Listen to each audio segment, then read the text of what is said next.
Dear Hannah, in 2006, my friend took my then 11-year-old daughter on a quick ride to his parents' house. During that car ride, another car ran a stop sign at full speed and rammed into the passenger side of the car where my daughter was sitting. While the force of the impact was hard enough to total the car my daughter was in, she was spared with only a few bumps and bruises. While at the scene of the accident, we debated whether or not we were going to take her to the hospital. She wasn't hurt that badly. Then we found out the woman who was driving the car that hit the car that my daughter was in was very drunk. The police asked us to go to the hospital either way. They needed to know how hurt my daughter was for the drunk driving case that they had against this woman. I agreed, and she was taken by ambulance to the nearest trauma center. Fully expecting to go home after a series of tests they performed, we were in for the shock of our lives when they discovered a brain tumor.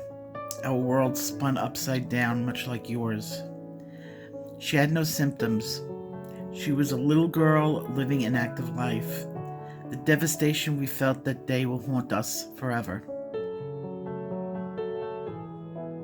The tumor was only semi-operable.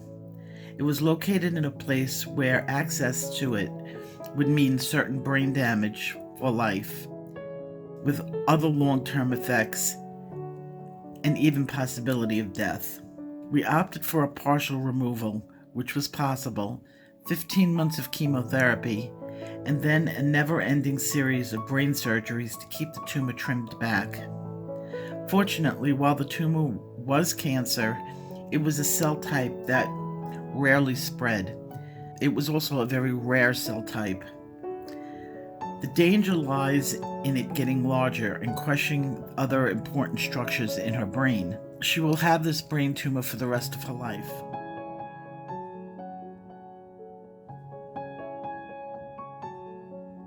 During those stressful times, I turned to adult coloring.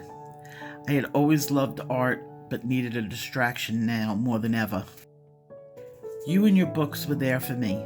Countless hours I spent diving deep into the pages and bringing to life the adorable characters you created for all of us.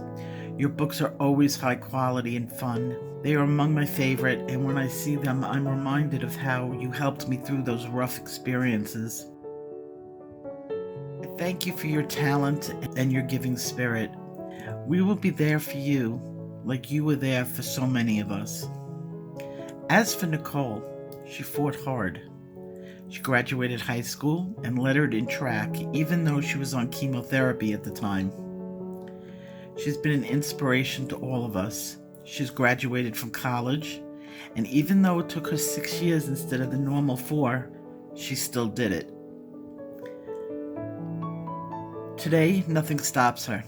Even though the possibility of more surgery looms over her head every day, she lives her life as if there is no promise for tomorrow.